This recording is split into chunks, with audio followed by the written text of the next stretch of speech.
na pagod ang napakarami sa atin. Kasi yung dapat nilang gawin na pinapagawa ng Diyos, iniiwasan nila, hindi nila pinapansin. Ang sabi po ni Jesus sa Ebanghelyo, "Take my yoke upon you, for my yoke is easy and light." Kapatid, tignan mo ang iyong buhay ngayon. Baka may pinakikialaman ka na hindi mo naman dapat pakialaman. Baka may tinatrabaho ka na hindi mo naman dapat pagpaguran.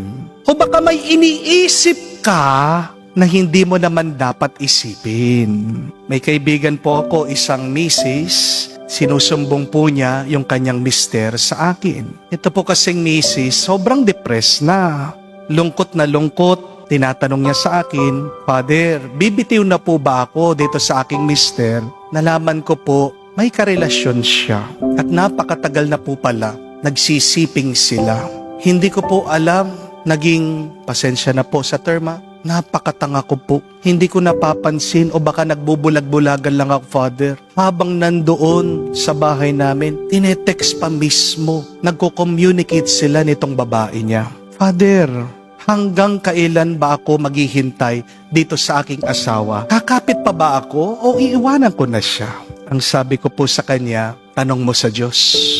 Magdasal ka. At huwag kang titigil na magdasal hanggat hindi ka makakakuha ng sagot sa Panginoon. Sabi ko pa po, baka napapagod ka lang kasi dinadala mo yung iyong asawa sa isip mo na hindi mo naman dapat siya dalhin dyan. Kasalanan ng asawa mo, nagbabae siya. At sigurado ako, nagigilty yan. Hayaan mo na harapin niya yung bunga ng kanyang problema. Pero kahit na paano mo isipin ang isipin itong asawa mo, hindi magbabago yan.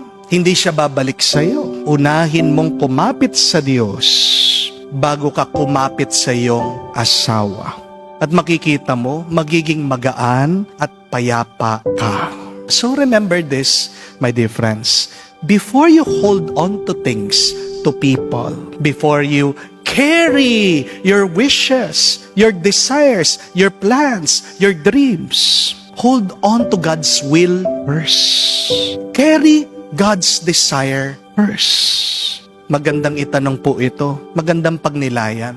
Ano ba yung mga bagay sa buhay ko, dinadala ko, sa isip ko, sa puso ko, sa loob ko, na hindi ko naman dapat dalhin? Baka iniisip mo yung mga toxic na tao na ayaw sa'yo. Baka palagi mong iniisip, dala-dala mo yung mga takot, pag-aalala mo dahil may sakit ka, nagpapagaling ka. Baka tinatago mo pa rin dyan sa iyong puso. Yung galit mo sa nanay mo, sa mga kapatid mo, sa pamilya mo.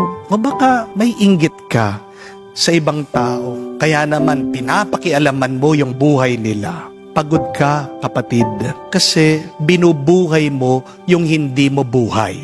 Amen? Pagod ka, kapatid, kasi tinatrabaho mo yung hindi mo naman trabaho. Pagod na pagod ka, kapatid, kasi yung hindi para sa iyo, inaangkin mo. Amen?